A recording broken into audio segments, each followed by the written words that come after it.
안녕하세요. 조교 김형준입니다. 이번에 중간고사 2번 문제에 대해서 같이 한번 풀어보는 시간을 가지겠습니다. 먼저 케글 파일을 제이슨 파일 업데이트해가지고 콜앱 환경에서 문제 해결을 진행해 보겠습니다. 앞부분은 계속 반복되는 과정이므로 별도의 설명 없이 빠르게 넘어가겠습니다. 네, 데이터를 받아오고요. 그리고 해당 데이터를 압축 해제해 줍니다. 압축 해제한 데이터가 정상적으로 다운이 되었고요. 이제 트레인이라는 변수 안에 CSV 파일을 불러오고 마찬가지로 테스트하는 변수 안에도 불러왔습니다. 그리고 위에 부분 두 개를 출력을 해보면은 다음과 같이 나옵니다. 같이 한번 살펴보면은 상당히 텍스트가 많이 들어있습니다. 그리고 맨 마지막에 turn이라는 라벨이 있습니다. 라벨은 no 아니면은 yes로 구성되어 있고 해당 그 라벨이 의미하는 것은 이탈률을 의미합니다. 그러니까 통신사에서 얼마나 사람들이 많이 이탈을 했냐 그것을 예측하는 문제가 되겠습니다. 마찬가지로 테스트에서도 헤드를 한번 보면은 이탈률을 제외한 피처들이 들어있습니다. 이제 이 CSV 파일로부터 받아온 데이터를 가지고 한번 같이 문제를 풀어보겠습니다. 먼저 트레인하고 테스트에서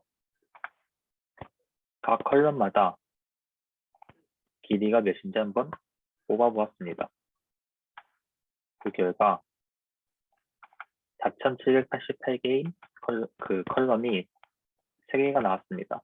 즉 어떤 소리냐면은 인덱스 그리고 unnamed, customer ID 3개가 4788개가 나왔습니다. 그래서 저는 이 3개의 컬럼은 무의미한 데이터라고 판단이 되어가지고 그래가지고 해당 데이터들을 드랍하였습니다.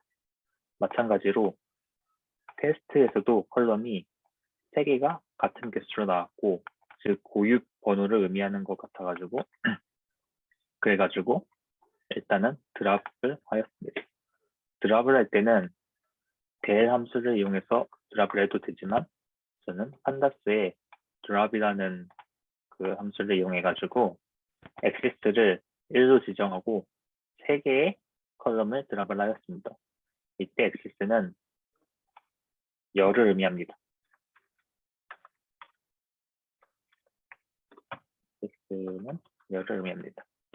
그 이유는 어떠한 쉐입이 있으면은 a, b라고 했을 때 a는 0이 되고 b는 1이 되기 때문에 해당 케이스에서는 액시스가 0이 아닌 1로 지정을 해주셔야지 컬럼에 대해서 드랍을 할 수가 있습니다.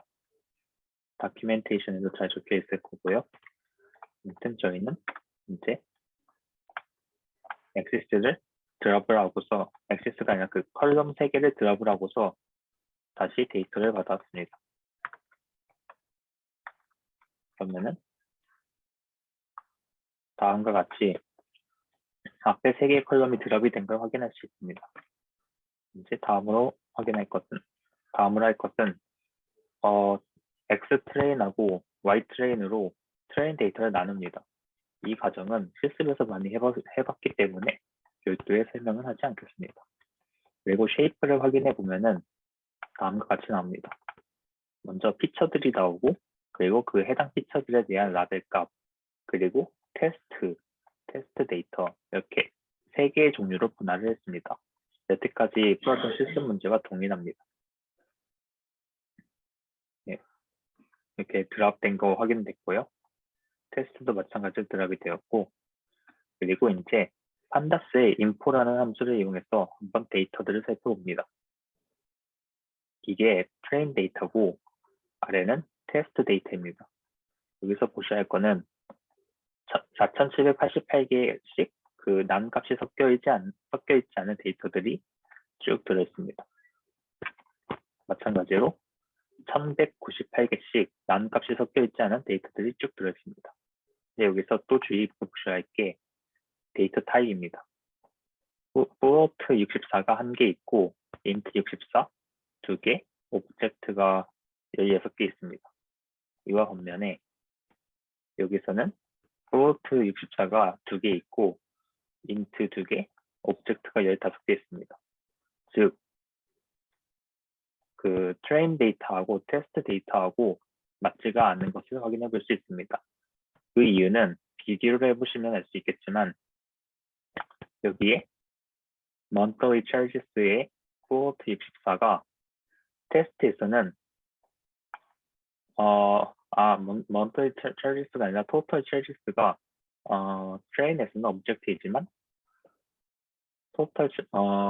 테스트에서는 float 64입니다. 그 이유는 이 total charges가 트레인에서는 string 타입으로 들어가 있지만 테스트에서는 실수형으로 들어가 있기 때문입니다.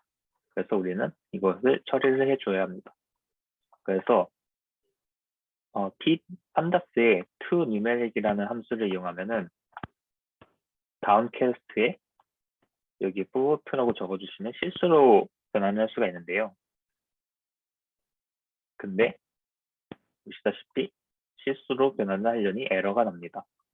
그래가지고 에러 문구를 읽어보니 unable to parse string 하고 이게 나오는데 해당 부분이 그러니까 모두 이게 스트링이 모두 다 실수로 들어가 있는 게 아니라 빈 칸을 포함한 데이터가 존재하기 때문에 실수로 바꿀 수 없다고 에러 메시지가 나옵니다.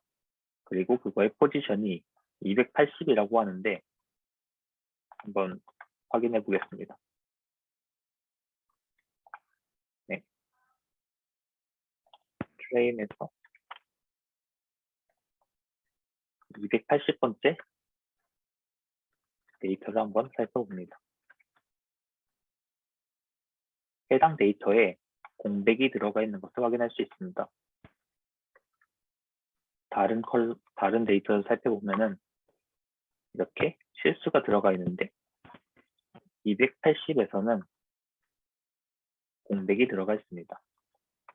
그래서 해당 부분을 처리를 해줘야 하는데 먼저 공백이 있는 부분의 개수를 한번 확인해 보았습니다. 총 10개가 존재하였는데요. 그래서 해당 부분을 드랍을 해주었습니다. 이때 생각하셔야 할 게 4788개의 데이터 중에서 나머지는 다 실수인데 근데 10개의 데이터만 공백이 들어가 있습니다.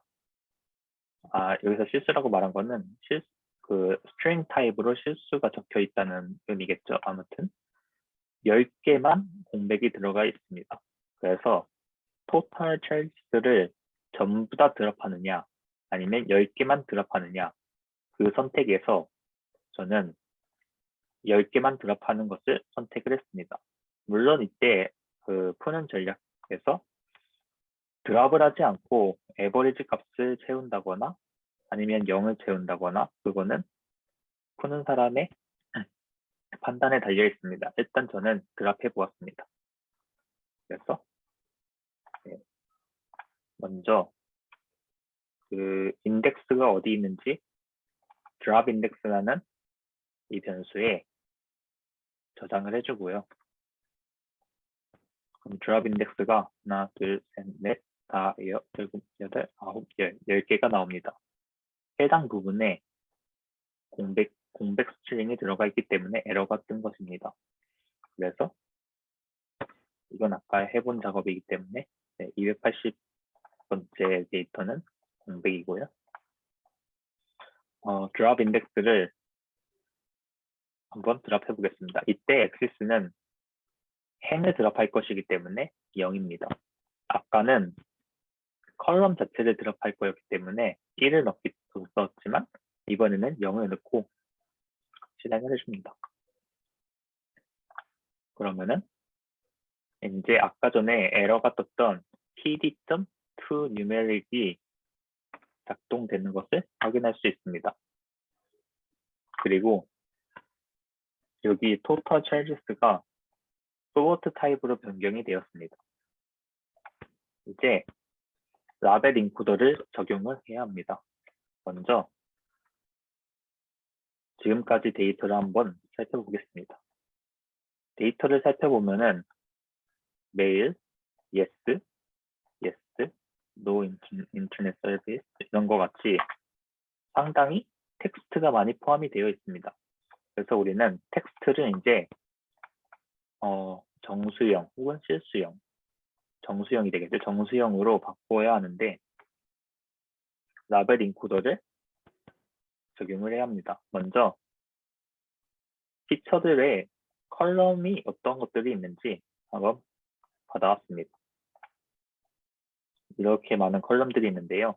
이거를 하나하나씩 컬럼마다 다 라벨 인코더를 적용하면은 그러면은 코드가 길어지고 번거롭기 때문에 저는 다음과 같이 이렇게 적었습니다. 그러니까 이거를 개수가 붙여넣기 해온 다음에 그 다음에 바꾸지 않아도 될 것들을 삭제를 하여가지고 하였는데요.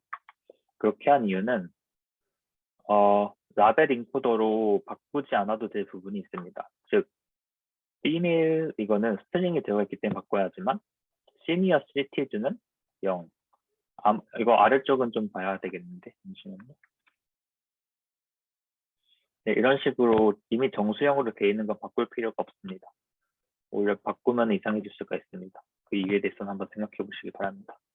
그리고 파트너, yes 이런 거는 바꿔야 합니다. 그래서 바꿔야 될 것들만 이렇게 다 적어 놓고 네, 그리고 라벨 인코더를 적용을 했습니다. 아까 이유를 생각해 보셔야 한다고 했는데 그 이유는 사실 이 트레인에 대해서 라벨 인코더를 피팅시키면은 각각 라벨 인코더 그 종류에 따라서 예를 들어 yes하고 no는 0과 1로 바뀝니다. 근데 만약에 이 정수가 1000하고 0만 존재한다고 생각을 해봤을 때 1000하고 0은 각자 유니크한 밸류이고 0과 1로 바뀌게 될 것입니다. 물론 이 상황에서는 잘 모르겠지만 아무튼 이렇게 각각 스케일이 의미하는 그런 내포하고 있는 의미가 있는데 근데 그게 0, 1, 2, 3, 4, 5, 6 이렇게 그 바운드가 돼버리면은 그러면은 아무래도 그 데이터 간의 그 차이를 반영을 못하기 때문에 그렇기 때문에 저희는 스트링이 들어가 있는 부분만 정수형으로 변환하겠습니다. 즉 라벨 인코더를 스트링이 들어가 있는 부분만 사용할 건데요.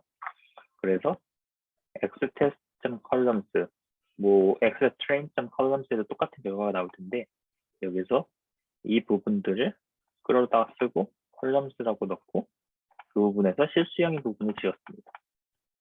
그 다음에 그 해당 리스트 안에 들어가 있는 이 스트링들을 그 이터레이션을 둘 건데 즉 컬럼스에 저장되어 있는 그 스트링을 한 개씩 불러옵니다. 이터레이션마다.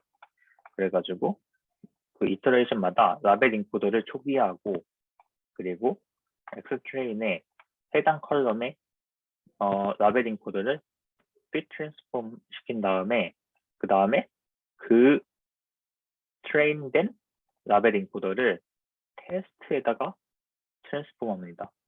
즉 이게 무슨 소리냐면은 이미 학습을 하셨을 것 같지만 트레인에만 피팅을 시켜야 합니다.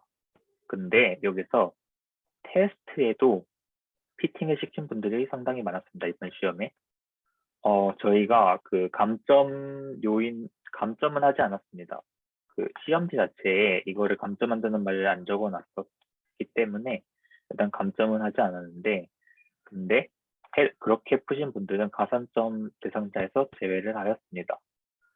그 이미 실습을 풀면서도 몇 번 강의에 포함을 했던 내용이기 때문에 트레인에만 피팅을 시키고 테스트에는 피팅을 시키지 않는 게 원래 원칙이기 때문에 만약에 여기에도 이런 식으로 했다. 그러면은 가산점 대상자에서 제외됐음을 알려드립니다. 아마 여기에도 삐스 하신 분들은 그 결측 데이터 앞에서 그 공백 같은 걸 제거를 안 했기 때문에 에러가 나가지고 삐스 시킨 것 같은데, 네, 그렇게 보시면 안 되고, 삐스는 트레인에만 한 다음에 테스트에서는 트랜스폼만 하시는 게 맞습니다. 네, 결측 데이터 때문에 컬럼을 아예 제거하신 분들도 계신데, 그것까지는 그래도 인정을 해드리는데, 네, 그런 게 있어요. feature selection. 어떤 피처를 고르는지 feature selection이라는 용어가 있는데, 그래서 자기가 어떤 걸 드랍하거나 그런 건 전략이 될 수 있는데, 일단 라벨 인코더를 그 테스트에도 피팅 시키는 거는 좀 잘못된 프리 방법이라 생각돼서, 네, 그 부분들은 감점은 하지 않았지만 가산점 대상자는 제외됐으면 해드립니다. 어쨌든 한번 인코딩이 되었나 확인을 해볼게요. 이거 실행 안 했나요? 네, 그 인코딩이 이렇게 된 것을 확인을 할 수 있습니다. 네, 이렇게 다 숫자형 데이터로 바뀌었는데요. 마찬가지로 X테스트도 숫자형 데이터로 바뀌었습니다.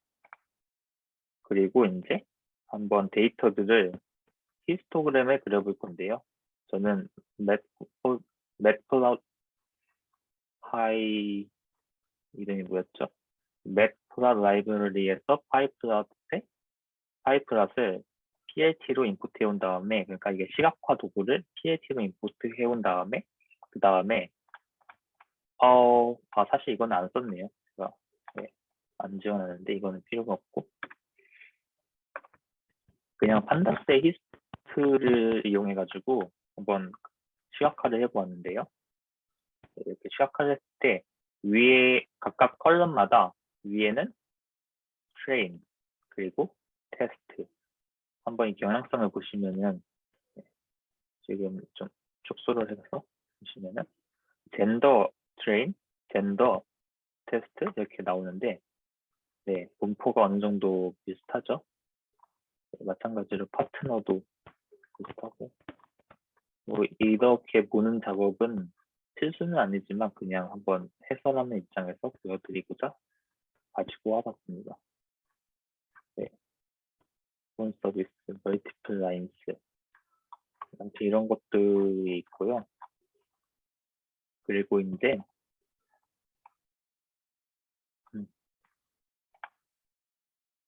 네, 이거는 아마 이거는 지워도 될 것 같네요. 제가 보시는 걸 깜빡했는데, 그 다음에 스케일러를 적용을 하는데 보통 로버스트 스케일러를 먼저 적용해 보시는 걸 추천드립니다. 로버스트 스케일러가 아웃라이어를 제거하는데, 아웃라이어라는 개념이 사실지 모르겠는데, 아웃라이어, 그러니까 아웃라이어라고 하면은 보통 평균적인 그 분산에서 벗어나는, 그러니까 좀 안 좋은 녀석들, 그런 녀석들을 말합니다. 그런 아웃라이어들을 제거하기 때문에 로버스트 스케일러를 사용을 해보았습니다. 뭐 저는 다른 스케일러는 아직 안 써봤는데, 아마 민맥스 스케일러하고 로버스트 스케일러 말고 스탠더드 스케일러나 뭐 그런 건 안 써봤는데, 로버스트 스케일러를 보통 먼저 써보는 걸 추천드립니다. 아무튼 그래서 스케일러 적용한 애들을 저장을 하고, 그리고 스케일러 저장된 거를 다시 한번 출력해서 봅니다. 이렇게 적용이 된 것을 확인하셨으면 이제 모델을 학습하는데요. 저는 이 세 가지를 한번 해보았고, 로지스틱 회기에서 가장 좋은 성능이 나왔었습니다. 아마 제 기억이 맞다면은. 네, 그래서 로지스틱 회기로 이렇게 풀면은 네, 결과값이 나올 텐데요. 결과값은 predict라는 변수에 저장이 되었고, predict라는 변수에 no하고 yes로 이루어진 결과값이 저장이 되었습니다. 이제 저희는 no하고 yes를 다시 정수형으로 변환을 해서 제출을 해야 하는데 먼저 그 과정을 한번 보시겠습니다. 먼저 submit 파일에 predict 값을 저장을 하고 그러면 no하고 yes로 이렇게 들어간 것을 볼 수가 있는데 여기서 해당 컬럼을 라벨 인코더를 사용해서 바꾸셔도 상관없습니다. 근데 제가 이번에 해볼 거는 판다스의 apply라는 함수입니다. 해당 함수는 상당히 유용하기 때문에 알아두시면 좋을 것 같아서 한번 이번 해설 영상에 포함을 시켜봤습니다. apply라는 거는 그러니까 함수를 정의해서 사용할 수 있는데 그 강점이 있다고 저는 생각을 합니다. 무슨 소리냐면은 어떠한 데이터를 받아서 그 데이터를 다 소문자로 바꿔주고 그리고 그 데이터가 yes면은 1을 리턴하고 그 데이터가 no면은 0을 리턴합니다. 이렇게 함수를 정의를 하고 그 함수를 각각의 모든 데이터마다 이렇게 그 함수를 적용을 하는 겁니다. 그러니까 여기서 no라는 인풋이 들어가면은 여기 두 번째 조건문에 걸리겠죠. 그래서 0을 리턴하게 되는데 이것을 apply라는 함수로 구현할 수 있습니다. 즉 apply 한 다음에 해당 함수를 이렇게 apply 해주고 그 값을 여기다 저장을 하겠습니다. 그러니까 churn이라는 컬럼을 모두 다 이렇게 해당 함수를 적용을 해준다는 의미인데요. 한번 실행을 해보면은 이렇게 바뀌는 것을 확인할 수 있습니다. 네, 그리고 해당 파일을 서브밋하면은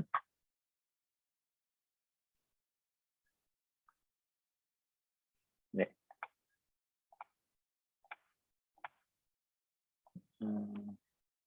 이게 방금 서브밋한 파일이고 0.78964가 나온 것을 확인할 수 있습니다. 0.78964 이 정도 라인인데요. 네. 아무튼 저는 이렇게 풀었고 네, 모든 분들이 푸는 방법이 다를 수가 있는데 이번 문제에서 라벨 인코더를 테스트도 피팅 시킨 분들이 상당히 많았습니다. 그래가지고 네, 그 부분은 좀 주의를 해주셔야 될 것 같고 사실 이 라벨 인코더가 다시 한번 데이터를 불러와서 보여드릴게요. 이 문제에서 그 결측 데이터 처리하는 게 제 관건이었는데 근데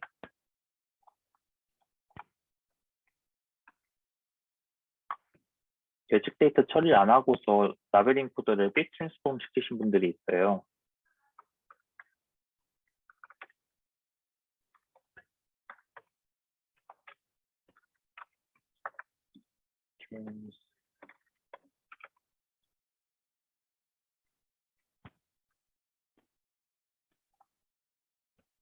오타가 있네요.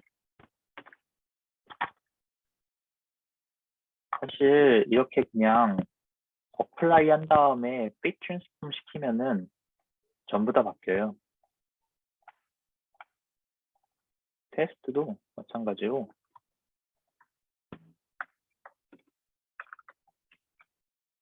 있죠? 라벨 인코드는 아까 정의해놨으니까 그냥 쓰는 겁니다.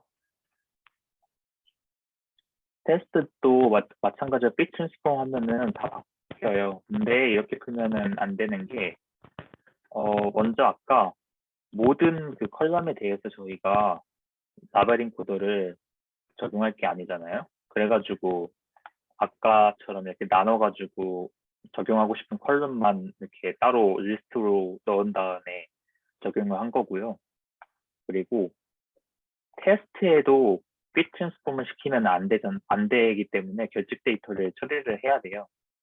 그러니까 이 지금 빅 트랜스폼 시킨 거는 어떤 의미냐면은 아까 전에 그 토탈 찰지스에 공백 데이터가 있었잖아요. 그것까지 피팅 시킨 다음에 트랜스폼 시킨 거예요. 그래서 만약에 이게 결측 데이터 처리 안 하고 하면은 이게 되는데 지금은 되는데 사실 원리 원칙대로 여기서 피팅을 없애고서 트랜스폼만 시켜요. 그럼 에러가 뜰 거예요, 이렇게. 네. 그 결집 데이터 때문에 에러가 뜨는 걸 수도 있고, 네, unseen labels. 그러니까 X 트레인에, 그러니까 트레인 데이터에 포함되지 않은 게 들어왔다, 그러니까 이런 식으로 에러가 뜨는데, 아마 이런 이유 때문에 그 컬럼을 드랍하거나 아니면 라벨링 코드를 필 트랜스폼을 2번 시키신 분들이 있는 것 같아요. 네. 네, 제가 좀 정리가 안 된 것 같아가지고 뒤에 내용을 좀 더 추가하겠는데 결국에는 앞에서 한 내용을 정리하는 건데 결과론적으로 빅 트랜스폼은 트레이닝 데이터에만 시키는 거고 그리고 테스트에는 트랜스폼만 시키는 게 맞아요. 그래서 한번 더 보시면은 먼저 트레인 데이터가 이렇게 있을 때 이게 정수형 타입도 있고 그리고 스트링 타입도 있고 그리고 뒤에 보시면은 플로트 타입도 들어가 있는 걸로 보이는데 이때 또 주의하실 게 플로트 타입하고 그리고 정수형 타입에는 라벨 인코더를 적용을 하면 안 돼요. 왜냐면은 이거는 어떠한 그 각각의 값들마다 스케일 간 차이를 반영을 해야 되는데 이걸 라벨링 코드를 써버리면은 0, 1, 2, 3, 4 이런 식으로 어떤 유니크한 값들에 대해서 정수형으로 변환을 시키기 때문에 스케일에 대한 차이를 반영을 시킬 수가 없거든요. 그래가지고 이거는 그 스트링으로만 구성된 그러한 데이터에만 그 라벨링 코드를 적용해 주는 게 맞고 그래가지고 만약에 이거를 한꺼번에 train.apply apply 한 다음에 라벨링 코드 전부 다 fit transform을 시킨다. fit이 안 됐죠? fit transform을 시킨다. 이러면은 눈으로 보기에는 다 바뀐 것 같지만 사실 이렇게 풀면 안 되고요. 그 정수형하고 실수형은 제거하는 게 아니라 그 정수형하고 실수형은 라벨링 코드를 적용을 하지 않고 아까 제가 풀이 방법에서 말씀드렸던 것처럼 정수형하고 실수형을 제외한 스트링형이 들어가 있는 경우에만 라벨링 코드를 fit transform 시키고요. 트레인 데이터에다가 그리고 그 fit transform을 시켰으면은 그 라벨링 코더 이 변수가 학습이 됐겠죠. 그 학습된 라벨링 코더로 그대로 그 트랜스폼만 시키셔야 돼요. 테스트를 할 때는 이렇게 그대로 트랜스폼을 시키셔야 되는데 지금은 모든 컬럼에 대해 가지고 다 fit transform이 됐기 때문에 네, 이렇게 지금 이거는 어, 사실 아니고요. 아까 그 제가 풀었던 것처럼 그 스트링 타입에 대해서만 학습한 라벨 인코더 가지고서 트랜스폼을 시켜가지고 테스트를 변환을 시키는 게 맞습니다. 근데 이러한 그 밸류 에러가 떠가지고 그러니까 그 전처리 과정을 못 하셔가지고 그 이게 전처리 과정에서 공백이 포함된 그 데이터를 드랍을 한다거나 처리를 한 다음에 했으면은 이 트랜스폼 하는 과정에서 에러가 안 떴을 텐데 이 에러가 떠가지고 아마도 삐 트랜스폼을 2번 하신 분들이 많은 것 같은데 사실 그렇게 풀면은 틀린 답안이고요. 네, 그리고 그 아예 컬럼 자체를 드랍하신 분들도 있어요. 이게 에러가 떠가지고 그러신 것 같은데 그것도 역시 좋은 방법은 아니라고 생각을 합니다. 그래서 이번에 해설 영상에서 중점적으로 다뤘던 부분은 라벨 인코더의 사용법하고 그리고 뭔가 결측 데이터 혹은 이상한 데이터가 있는 거를 어떻게 확인하는지 그리고 그걸 어떻게 처리하는지 다루어 봤고요. 그리고 좀 더 유용하게 사용하실 수 있을 것 같은 apply 함수에 대해서 소개를 해드렸는데 이 apply 함수에 대해서 좀 더 잘 알고 싶으신 분들은 그러면은 그 다큐멘테이션을 한번 참고를 해보시면 좋을 것 같습니다. 판다스 다큐멘테이션에 apply에 대한 아마 예제 코드도 나와 있을 거고요. 네, 이게 함수 선언한 거를 그대로 갖다 쓸 수 있는 그런 장점이 있기 때문에 저는 가끔 쓰는 그런 함수입니다. 그럼 이상 해설 영상 마치겠습니다.